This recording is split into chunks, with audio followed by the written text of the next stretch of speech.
Semuanya siap diberkati dengan firman Tuhan? Yang siap terima firman Tuhan, lambaikan tangan saudara. Ayo kita tepuk tangan sekali lagi yang paling meriah buat Tuhan kita. Hari ini saya akan membagikan kepada saudara semua satu pesan firman Tuhan yang judulnya adalah masa lalu yang gelap berlalu. Oke, jadi jangan hidup di masa lalu yang gelap itu. Oke, jangan terbelenggu dengan masa lalu yang pahit itu. Kenapa? Karena Tuhan mau menggantikan masa lalu saudara yang gelap menjadi masa depan yang terang, benderang, dan gilang gemilang. Mari kita baca Yesaya 60 ayat 14 sampai ayat yang ke-15. Anak-anak orang-orang yang menindas engkau akan datang kepadamu untuk dan tunduk. Dan semua orang yang menista engkau akan sujud menyembah telapak kakimu. Mereka akan menyebut engkau kota Tuhan, Sion, milik yang maha kudus, Allah Israel. Jadi kalau Anda perhatikan di dalam ayat 14 yang baru saja kita baca, Anda ngerti bahwa ada orang-orang yang hidupnya ditindas. Ada orang-orang yang hidupnya dinista. Itu yang dilakukan oleh bangsa Mesir terhadap bangsa Israel, yaitu menindas dan menista sedemikian rupa sampai hidup mereka menjadi pahit. Selama sekian ratus tahun bangsa Israel ada di bawah perbudakan bangsa Mesir, ditindas dan dinista sedemikian rupa. Akhirnya hidupnya jadi pahit, akhirnya hatinya menjadi pahit, semuanya menjadi pahit. Itu adalah masa lalu mereka yang gelap. Berapa banyak orang yang di dalam hidupnya mengalami mirip seperti yang dirasakan oleh bangsa Israel. Masa lalunya gelap. Mungkin saudara merasa dalam hidup saudara Anda ditindas. Mungkin saudara merasa ditindas oleh mertua saudara. Bisa jadi ada istri yang merasa ditindas oleh suaminya sendiri. Harusnya melindungi tapi malah menindas. Tapi zaman sekarang juga terbalik loh. Ada suami-suami yang merasa tertindas oleh istrinya saudaraku. Oke? Ya. Ada berapa banyak orang yang merasa ditindas di tempat kerjanya. Oleh atasannya. Oleh bosnya. Kadang-kadang penindasan bisa jadi dalam bentuk action, tindakan secara fisik. Seperti yang dialami bangsa Israel oleh orang Mesir. Tapi juga bisa jadi secara kata-kata menindas. Secara kata-kata membuli. Berapa banyak dalam hidupnya orang ditindas, merasa ditekan sedemikian rupa. Akhirnya jadi pahit dalam hidupnya. Ada lagi sebagian orang yang merasa dinista, dihina, ya, diejek, dipermalukan, direndahkan, dipandang sebelah mata. Nah, karena terus-menerus menerima perlakuan seperti ini, kadang-kadang sebagian orang akhirnya hatinya menjadi tawar. Hidupnya menjadi tawar. Semuanya rasanya bukan cuma tawar, tapi bahkan pahit. Itu yang jadi kehidupannya. Itu yang jadi masa lalunya, yaitu gelap. Tapi hari ini saya mau ngomong satu pesan Tuhan buat saudara semua di tempat ini. Tidak peduli segelap apapun masa lalu Anda, percayalah terang kemuliaan Tuhan akan bersinar atas hidup saudara. Terang Tuhan terbit atas saudara. Kemuliaan Tuhan jadi nyata di dalam hidup saudara. Amin. Ayo kita baca ayat yang ke-15. Ditulis begini. Sebagai ganti. Jadi kalau ada yang merasa masa lalunya gelap, Tuhan punya ganti buat saudara. Oke, sebagai ganti keadaanmu dahulu. Semuanya katakan dahulu. Maka engkau dahulu apa? Ditinggalkan. Babak sebelumnya apa? Dibenci. Terus apa? Tidak disinggahi seorang pun. Itu dahulu. Kata berikutnya apa? Sekarang. Semuanya katakan yang keras, sekarang. Semuanya katakan mulai sekarang. Aku akan membuat engkau menjadi kebanggaan abadi, menjadi kegirangan turun-temurun. Yang percaya, terima itu. Yang percaya terjadi itu dalam hidupmu. Yang percaya terjadi buat keluarga saudara. Tepuk tangannya boleh yang paling meriah buat Tuhan kita. Jadi ada bedanya dulu dan sekarang. Ada bedanya before and after. Ada satu masa yang membawa perbedaan terjadi. Dan yang saya percaya masa itu dimulai sekarang. Oke, dulu ditinggalkan. Saudara mungkin merasa hidupnya seperti itu, ditinggalkan. Tapi mulai sekarang, saudara akan diingat. Saudara akan diikut sertakan. Bahkan saudara akan diprioritaskan. Dulu dibenci. Tapi akan ada orang-orang di tempat ini yang dulu di keluarga engkau dibenci. Ya di antara teman-teman saudara dibenci. Tapi mulai sekarang. Haleluya. Mulai kapan? Sekarang saudara akan dibuat oleh Tuhan jadi orang yang dipuji, yang dikagumi, yang dipromosikan, dan yang dipermuliakan. Jadi say goodbye pada masa lalu yang gelap. Dan say welcome pada masa depan yang terang benderang. Amin. Dulu dibenci, sekarang dipuji-puji. Akan terjadi di keluargamu, di tempat kerjamu, engkau dipuji-puji, engkau dikagumi. Karena Tuhan menolong dan Tuhan menyertai saudara. Dulu dicatat di sana tidak disinggahi.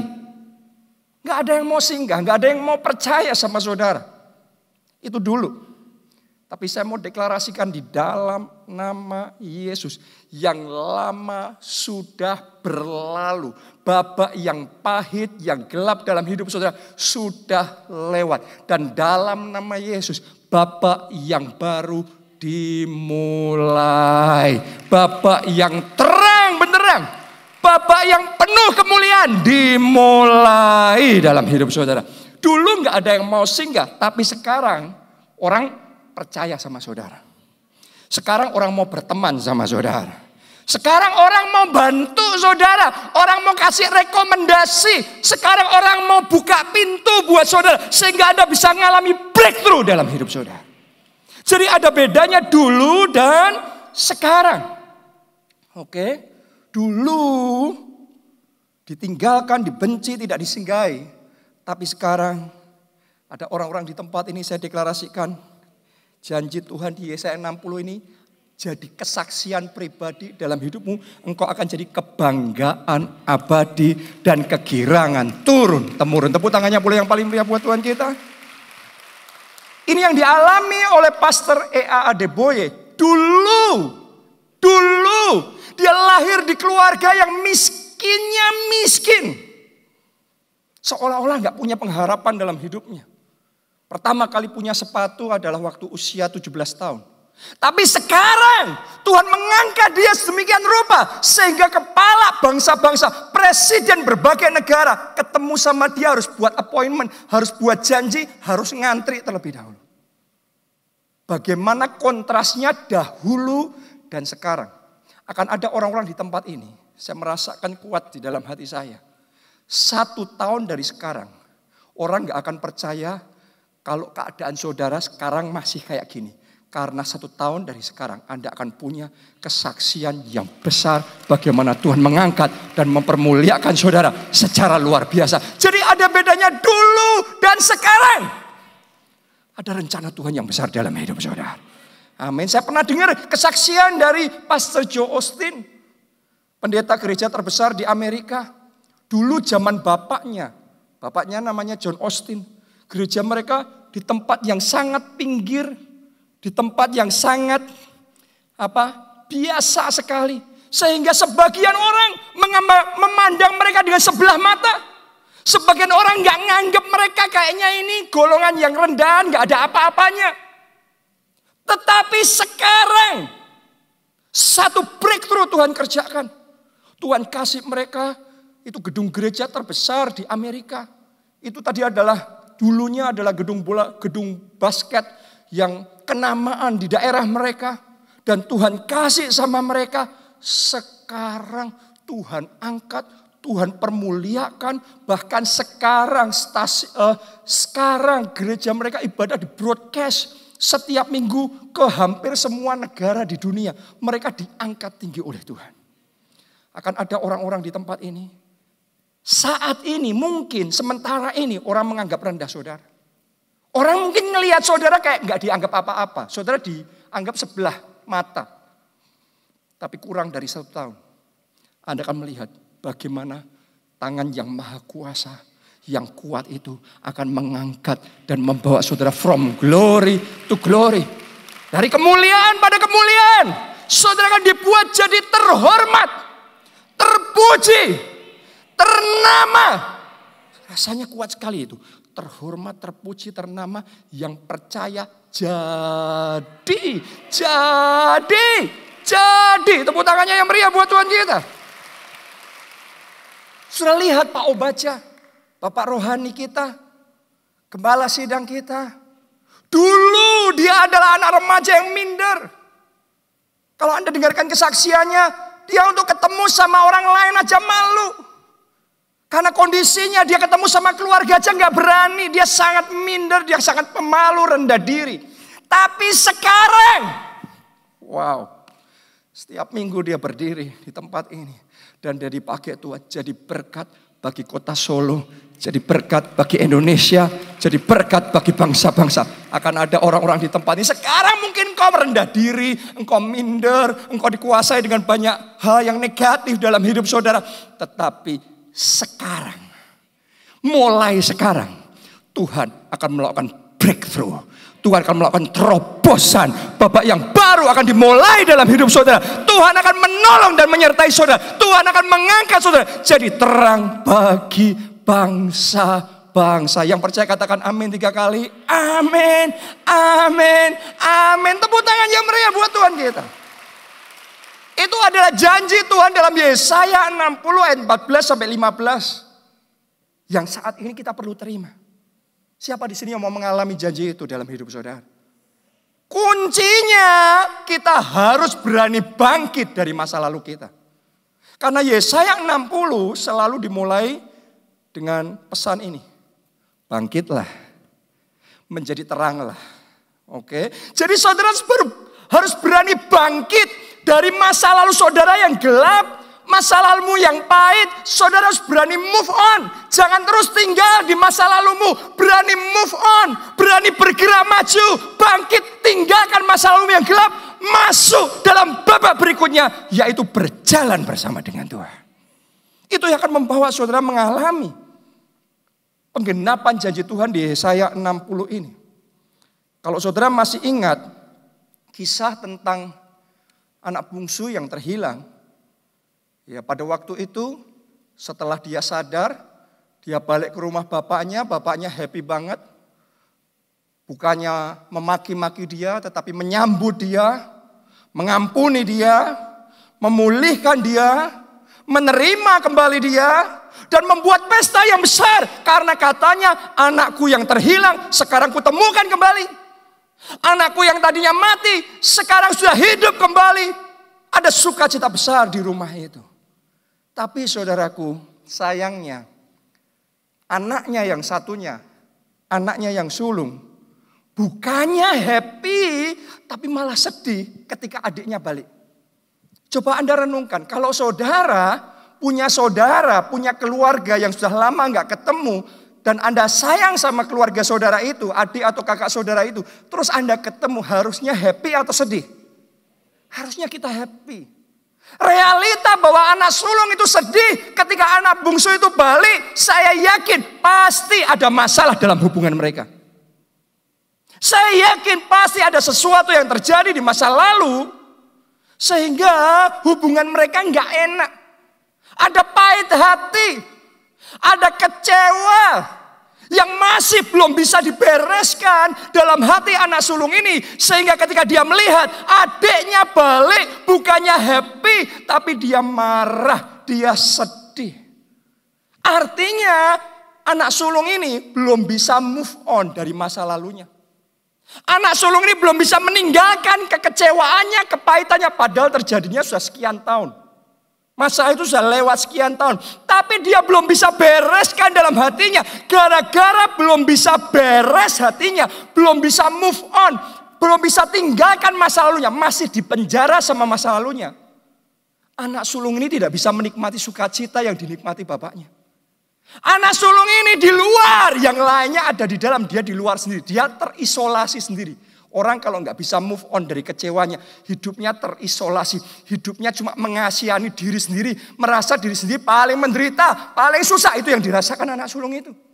Gara-gara belum bisa move on di masa lalunya, dari kekecewaannya, dia nggak bisa ikut pesta besar. Dia nggak bisa ngalami berkat besar yang sedang terjadi pada waktu itu. Kenapa? Kekecewaan memenjarakan dia tidak bisa masuk di masa depan yang sebenarnya Tuhan sediakan di dalam kehidupannya. Jadi hari ini saya mau ajak saudara untuk menyadari kalau kita tidak bisa move on dari kecewa. Kejadian itu sudah 15 tahun. Sudah 25 tahun yang lalu.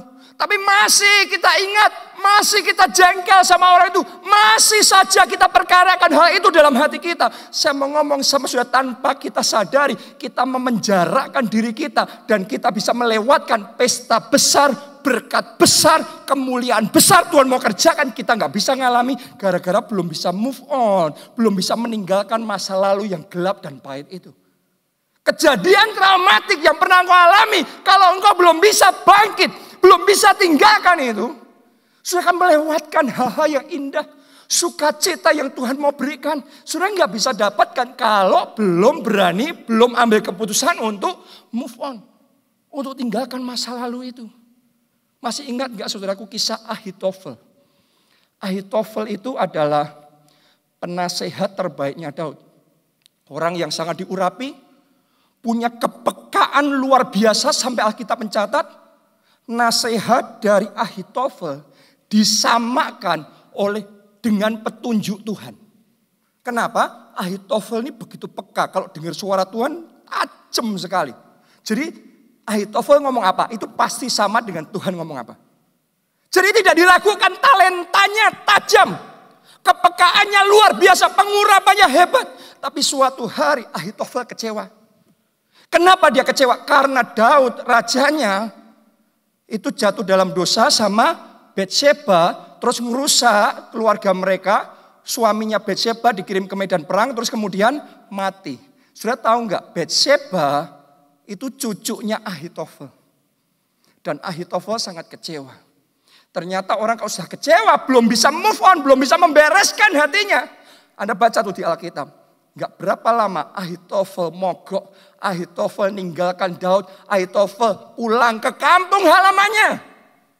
Mundur, dia gak lagi bisa berkarya. Tapi kecewanya merampas dia dari prestasinya.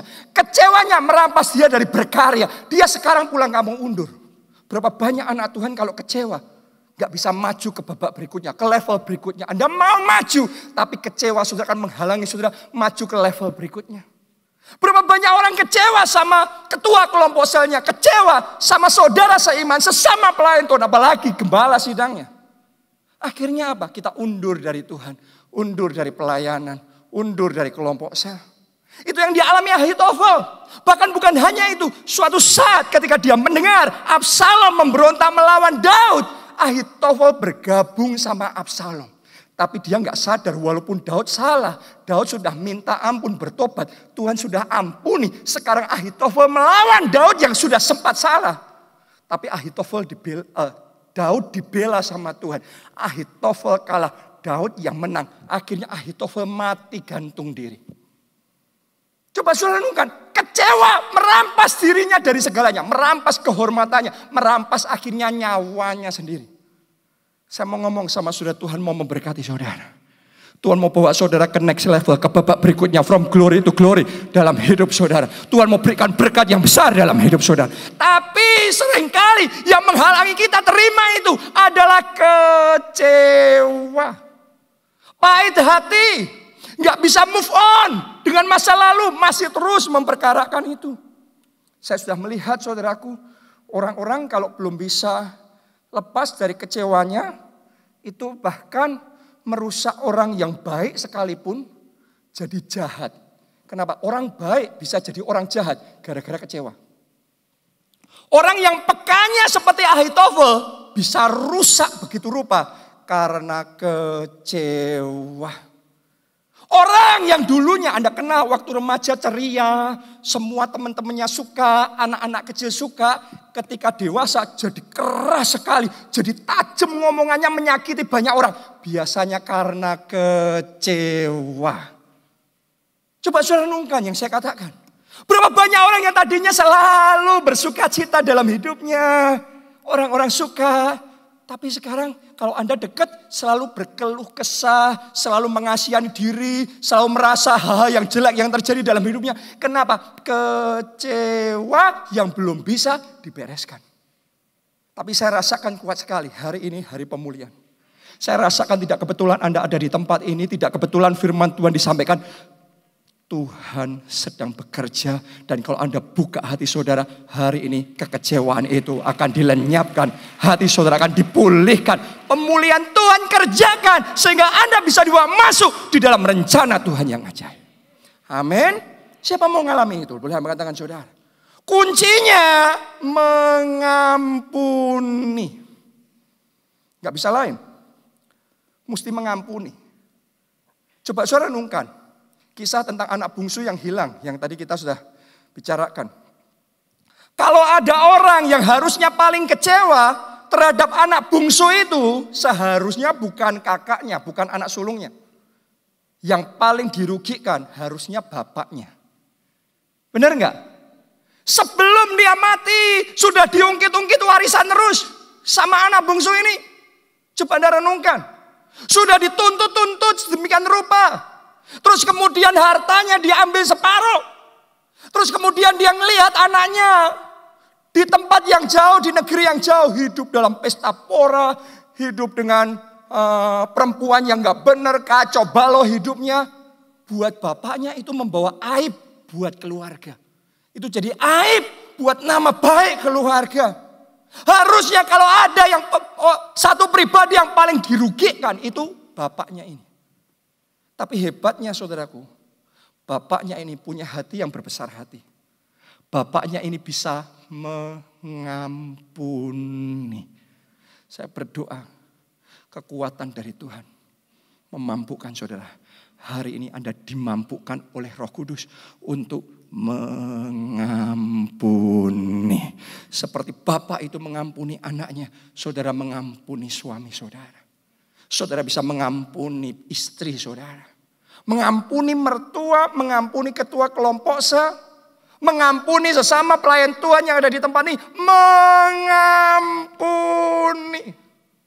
Karena bapak itu bisa mengampuni, hidupnya move on. Dia nggak terpenjara dengan masa lalunya. Dia bisa masuk di babak berikutnya. Akibatnya apa? Kalau Anda ngelihat kisah anak bungsu yang terhilang itu, dia jatuh miskin karena dunia sedang dilanda musim kelaparan, benar tidak? Tapi hebatnya ketika dunia musim kelaparan, bapaknya kebal dari musim kelaparan. Bapaknya tetap maju, hidupnya diberkati oleh Tuhan. Saya mau katakan, kalau saudara harusnya pantasnya kecewa, tapi Anda ambil keputusan mengampuni, Tuhan akan membuat perbedaan dalam hidup saudara.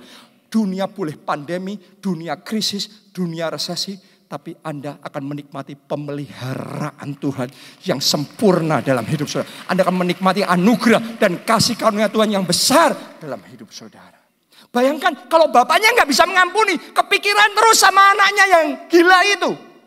Anak bungsunya yang lari, yang sudah menghabiskan harta keluarga itu. Kalau dia kepikiran terus, dibuat berat terus, akhirnya tensinya tinggi.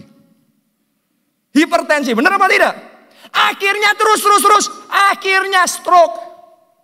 Akhirnya ada sakit ini, sakit itu. Akhirnya gak punya kreativitas lagi untuk bekerja, berkarya. Akhirnya bisnisnya habis, akhirnya pilot dan bangkrut, hancur. Orang kalau gak bisa move on dari masa lalu, dia dipenjara dengan masa lalunya. Dia tidak bisa menikmati anugerah yang Tuhan sediakan di dalam hidupnya. Jadi hari ini saudara harus menyadari, kalau ada satu orang yang paling dirugikan dari tidak mengampuni adalah diri kita sendiri. Oke, diri kita sendiri yang dirugikan. Kita nggak bisa maju, kita nggak bisa terima berkat Tuhan. Saudaraku, suatu kali ada satu kisah nyata di satu desa, tiba-tiba penduduknya banyak yang jatuh sakit. Kok kebanyakan sakit semuanya? Mereka heran. Akhirnya para peneliti diterjunkan untuk mencari tahu penyebabnya. Setelah dicari tahu, ketemu sumbernya. Ternyata di mata airnya dari sungai itu yang biasa diminum oleh warga di desa itu. Ya, itu ada bangkai babi di sana. Jadi entah gimana ada babi dan anak-anaknya yang tenggelam terus mati, itu ada nutupin mata air itu. Akibatnya mata air yang harusnya sehat, harusnya alirannya jernih baik, selama ini dinikmati oleh warga desa itu, sekarang terkontaminasi oleh bangkai babi yang mati ini. Dan itu menimbulkan sakit penyakit. Begitu ngerti, bangkai ini disingkirkan, begitu disingkirkan dalam sekejap, air sungai itu sembuh, dalam sekejap warga desanya juga sembuh. Saya mau ngomong sama saudara, seringkali banyak hal yang salah akan terjadi dalam hidup kita kalau hati kita salah belum dibereskan. Saudara harus ngerti itu. Banyak orang rasanya serba salah, keputusannya salah, sial. Ya, wah kena ini masalah lagi, itu masalah lagi. Saya mau ngomong sama saudara, belum tentu selalu penyebabnya itu hal-hal yang di luar. Seringkali yang menyebabkan banyak hal salah dalam hidup kita dimulai dari hati kita sendiri. Alkitab ngomong dari hati kita mengalirkan aliran-aliran air kehidupan. Seperti sungai itu mata airnya baik, hidup sehat. Tapi kalau ada bangkai yang belum disingkirkan di sana, airnya harusnya baik, harusnya hidup kita penuh sukacita, harusnya keberuntungan, kemujuran, keberkatan, harusnya anugerah. Tapi jadinya kesialan, rugi lagi, habis lagi, jadinya sakit, penyakit, silih berganti, terus menerus. Kenapa? Hati yang belum dibereskan. Jangan izinkan bangkai itu tetap di hati saudara. Kejadian itu sudah lama. Pengalaman traumatik itu terjadinya 15 tahun yang lalu, 27 tahun yang lalu. Seolah-olah kalau kita cerita hari ini kayak ceritanya baru terjadi kemarin. Wah masih kita ingat kalau kita ngelihat orang itu datang, ngelihat mukanya dari jauh aja, badan itu saking nahan amarah itu bisa getar-getar sendiri. Bisa sampai kayak... Anda punya teman yang seperti itu enggak? Saya mau ngomong sama saudara, orang yang seperti itu bisa menyalahkan seluruh dunia. Tapi dia enggak sadar, masalahnya bukan orang lain. Masalahnya ada bangkai dalam hati yang belum disingkirkan. Hari ini ambil keputusan mengampuni.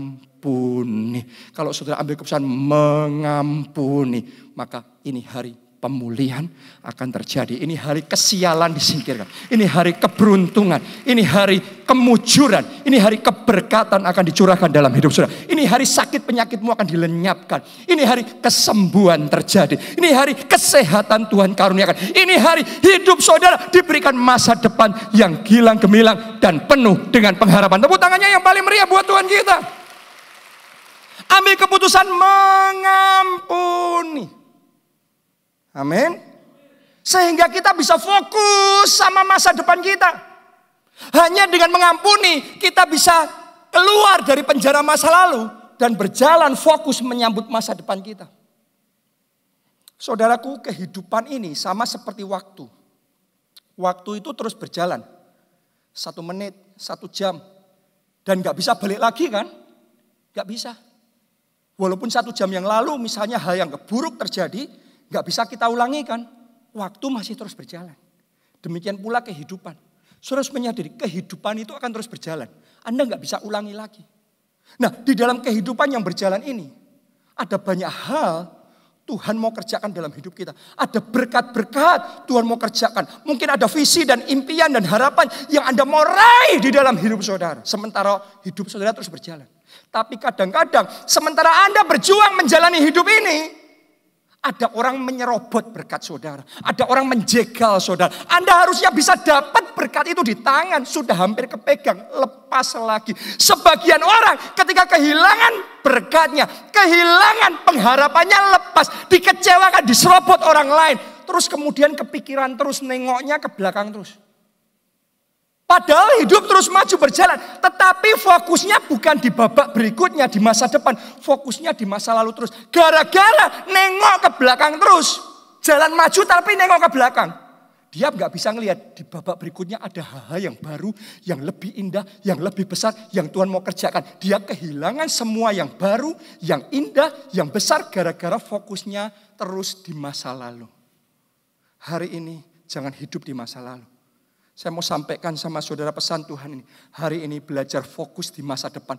Tuhan akan bawa saudara pada tanah perjanjian. Lihat bangsa Israel yang di bawah pimpinan Musa. Dia sudah dimerdekakan oleh Tuhan dari perbudakan Mesir menuju ke tanah perjanjian. Tetapi bangsa Israel selalu ngomong, kok kita nggak balik ke Mesir aja? Baru ngalami masalah sedikit langsung komplain sama Musa. Lebih enak kita balik ke Mesir aja. Lebih nyaman hidup kita di Mesir. Tuhan mau bawa ke tanah perjanjian. Nengoknya belakang terus, Mesir terus. Akhirnya mereka binasa di padang gurun. Saya mau ngomong sama saudara, jangan mau terus fokus di belakang sehingga engkau kehilangan tanah perjanjianmu.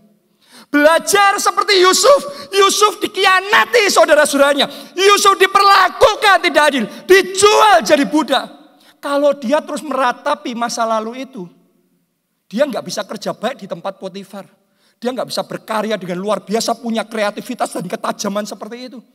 Saudaraku, kenapa? Karena pikirannya hanya masalah kakakku jahat sekali. Kakakku jahat sekali. Gara-gara kakakku hidupku susah, hidupku menderita. Kalau dia kayak gitu, gak punya masa depan. Tapi Yusuf tahu, yang lalu gak bisa diulangi lagi. Tapi Tuhan bisa kerjakan hal yang baru dalam hidupku. Dia tetap percaya bagi Tuhan tidak ada yang mustahil. Tuhan sudah berjanji, Tuhan akan menggenapi setiap janjinya. Dan Allah turut bekerja dalam segala perkara untuk mendatangkan kebaikan. Karena itu hidupnya semangat. Walaupun dikhianati, tapi dia punya pengharapan. Walaupun diperlakukan tidak adil, tapi dia percaya bagi Tuhan tidak ada yang mustahil. Dan karena itu Yusuf bisa mengalami penggenapan janji Tuhan. Dia bisa jadi penguasa besar di Mesir. Saya mau bagikan ayat terakhir buat saudara. Yesaya 43 ayat 18 sampai 19. Ini ayat terakhir. Saya minta pemain musik tim PW bisa ready. Firman-Nya, janganlah ingat-ingat hal-hal yang dahulu. Dan janganlah perhatikan hal-hal yang dari zaman purbakala. Karena Anda nggak bisa dapatkan yang Tuhan mau kerjakan di babak berikutnya. Kalau saudara terus nengok ke belakang. Kita mau jangan ingat-ingat terus tuh. Kejadian itu, sudahlah yang lalu sudah berlalu. Boleh katakan amin saudara. Haleluya. Nah sekarang ayat yang ke-19. Saya tuh heran sekali. Saya baru persiapan khotbah ini.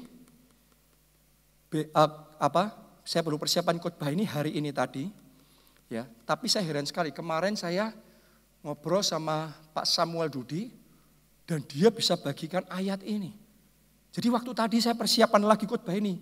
Ya, saya wow, kemarin Pak Samuel baru sampaikan ayat ini juga.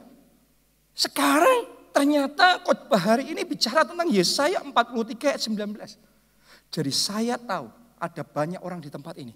Ini ayat akan jadi rema dalam hidup saudara. Dan kalau Anda tangkap rema ini, Tuhan akan lakukan hal-hal yang baru, hal-hal yang indah dan luar biasa dalam hidup saudara. Amin. Ayat 19 tulis begini, lihat, aku hendak membuat sesuatu yang baru. Boleh katakan amin, amin, amin. Boleh katakan dari hati amin, amin, amin. Yang lama sudah berlalu. Lihat, aku hendak melakukan sesuatu yang baru. Haleluya. Yang sekarang sudah tumbuh, belumkah kamu mengetahuinya? Ya, aku hendak membuat jalan di padang gurun dan sungai-sungai di padang belantara. Wow. Artinya apa? Artinya akan ada unexplainable miracles. Akan ada mujizat yang melampaui kata-kata manusia. Sampai nggak bisa dijelaskan. Yang lainnya resesi. Tapi saya ini semakin ketemu banyak jemaat keluarga Allah. Justru di saat resesi mereka diberkati jauh lebih besar daripada di masa baik di dalam sejarah hidup mereka. Ini puncak keberkatan mereka alami dalam hidup mereka. Saya tahu hal yang baru ini Tuhan juga kerjakan dalam hidupmu, dalam hidupmu, dalam hidupmu, dalam hidupmu.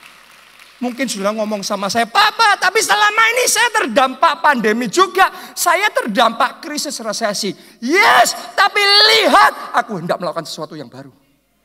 Wow, karena saya ketemu sama jemaat keluarga Allah yang terdampak resesi. Yang kolaps bisnisnya karena pandemi ini. Tapi lihat, Tuhan sedang melakukan sesuatu yang baru. Satu persatu mereka yang saya ketemu itu, yang tadinya terdampak, tapi dipulihkan. Dipulihkannya enggak sama, dipulihkannya berlipat kali ganda lebih dari sebelumnya. Terjadi. Lihat, aku hendak melakukan sesuatu yang baru. Yang lainnya ngerem semua. Di masa kayak gini yang lainnya ngerem semua. Karena katanya bahaya nih. Tetapi ada anak-anak Tuhan. Justru di masa seperti sekarang, saudara disuruh sama Tuhan jadi seperti Ishak. Yang di masa krisis malah menabur. Dan ketika dia menabur, Alkitab ngomong pada tahun itu juga menuai 100 kali ganda. Wow, saya berdiri di sini. Saya perlu ngomong sama saudara, saya mau sampaikan pesan Tuhan buat saudara.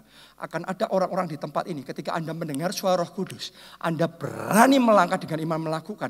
Ada orang-orang di sini, 2 bulan terakhir dari tahun 2020. Engkau akan mengalami keberkatan yang sangat masif. Yang tidak bisa dijelaskan dengan kata-kata manusia. Dan belum pernah terjadi sebelumnya dalam sejarah saudara. Anda akan alami karena ini hal yang baru yang sedang Tuhan kerjakan di dalam hidup saudara. Wow. Ini masanya Tuhan membuat hal-hal yang baru di dalam hidup kita. Harusnya saudara tamat, harusnya saudara bangkrut secara manusia itu yang sekarang di depan saudara. Tetapi lihat, aku melakukan sesuatu yang baru. Engkau enggak tamat, engkau selamat. Oke, engkau enggak akan habis, tapi Tuhan akan bawa saudara melesat naik, terbang tinggi bagaikan Raja Wali, melakukan perkara-perkara besar bersama dengan Tuhan. Lihat, aku hendak melakukan sesuatu yang baru. Anda percaya? Saya deklarasikan mulai saat ini, masa lalumu yang gelap dan pahit sudah berlalu dan digantikan masa depan yang gilang gemilang dan penuh pengharapan dinyatakan dalam hidup saudara. Tepuk tangannya boleh yang paling meriah buat Tuhan kita. Mari bangkit berdiri. Hanya Engkau.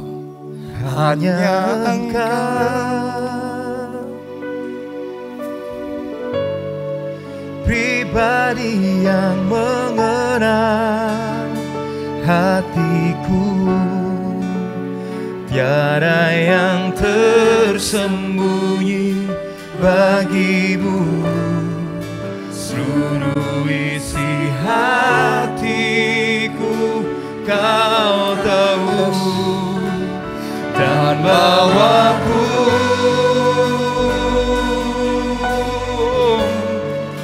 untuk lebih dekat lagi padamu, tinggal dalam indahnya dekapan kasih-Mu. Mari dengan segenap hati katakan bersama-sama, hanya Engkau,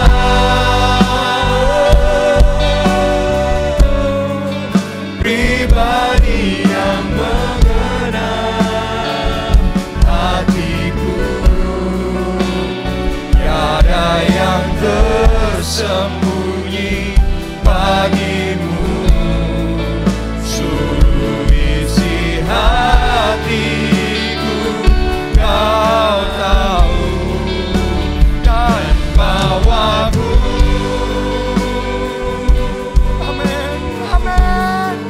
untuk lebih dekat lagi padamu, tinggal dalam indahnya dekapan kasih-Mu. ambil keputusan. Jangan lagi mau terpenjara dengan masa lalu. Caranya gimana? Ambil keputusan. Buang kecewa. Buang pahit hati itu. Jangan pelihara itu. Firman Tuhan ngomong jangan ingat-ingat hal yang dahulu. Terus kesalahan sudah terjadi 15 tahun lalu, 30 30 tahun lalu masih terus dipegang, terus diingat. No, buang itu. Ambil keputusan hari ini untuk move on. Hari ini untuk pindah. Jangan hidup lagi di masa lalu, tapi mulai berjalan bersama dengan Tuhan. Menatap hari esok, menatap masa depan. Karena ada rancangan Tuhan yang indah, rencana Tuhan yang besar yang Dia mau kerjakan. Tapi saudara hanya bisa masuk di masa depan itu kalau fokus saudara benar. Fokus saudara sama masa depan. Siapa di tempat ini yang mau ambil keputusan mengampuni? Siapa di tempat ini yang mau ambil keputusan tidak lagi terpenjara dengan masa lalu? Mari semuanya berdoa. Angkat suara sudah berdoa. Katakan sama Tuhan, aku mengampuni Tuhan. Aku mengampuni. Hari ini aku sadari kekecewaan hanya memenjarakan hidupku.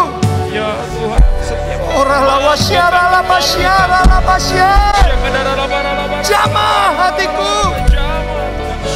Biar kasih dari surga itu yang memampukan untuk aku mengampuni. Untuk aku mengampuni.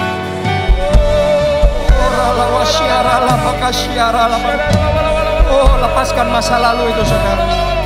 Lepaskan trauma-trauma, kepahitan, sakit hati, kecewa, dendam, amarah. Lepaskan. Tuhan, aku mau Tuhan. Mampukan aku Tuhan. Aku mau mengampuni. Aku mengampuni. Jamah hati kami Tuhan. Penuhi dengan Roh Kudus. Jamah hati kami. Jesus. Ya. Kasih-Mu yang lembut membebat hati kami. Kami dipulihkan. Kami dibaharui. Kami dimerdekakan. Kami dilepaskan. In the name of Jesus. Yang kedua saudara, Yesaya 43 ayat 19. Lihat, aku hendak membuat sesuatu yang baru. Babak yang baru dimulai. Babak yang baru dimulai. Babak yang baru dimulai. Apa babak yang baru? Saya deklarasikan di dalam nama Tuhan Yesus. Orang-orang di tempat ini, angkat dua tangan saudara. Angkat dua tangan saudara. Mujizat yang tidak bisa dijelaskan dengan kata-kata manusia mulai hari ini terjadi dalam hidup saudara. Babak yang baru dimulai. Sementara dunia sedang rontok di dalam pandemi, di dalam krisis, dalam resesi. Tapi Anda diangkat tinggi. Anda diberi sayap oleh Tuhan. Terbang tinggi. Masuk dalam anugerah. Masuk dalam kasih karunia. Saya nubuatkan dalam nama Yesus. Akan ada orang-orang di tempat ini. Terima hujan berkat. Berlipat kali ganda. Sehingga Anda bisa mengembalikan persepuluhan 7 kali ganda. Oh, akan terjadi. Akan ada orang-orang yang seperti itu. Terjadi. Akan ada orang-orang di tempat ini.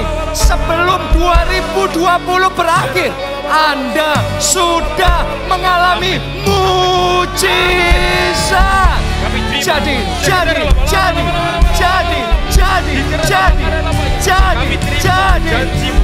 Mungkin saudara ngomong, Pak, tapi sekarang masih pandemi.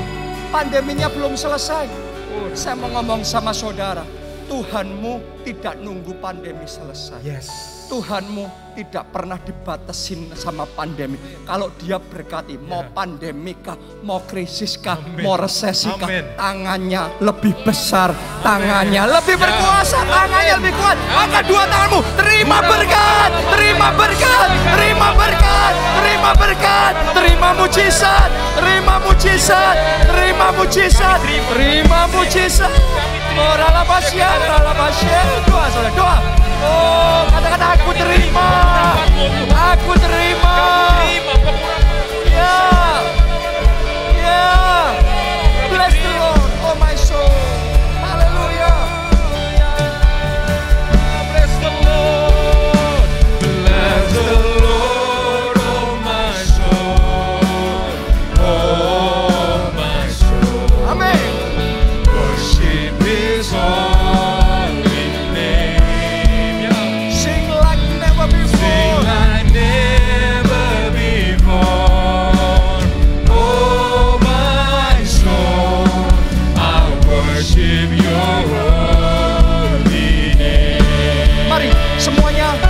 Angkat tangan, tinggi-tinggi, katakan bersama-sama.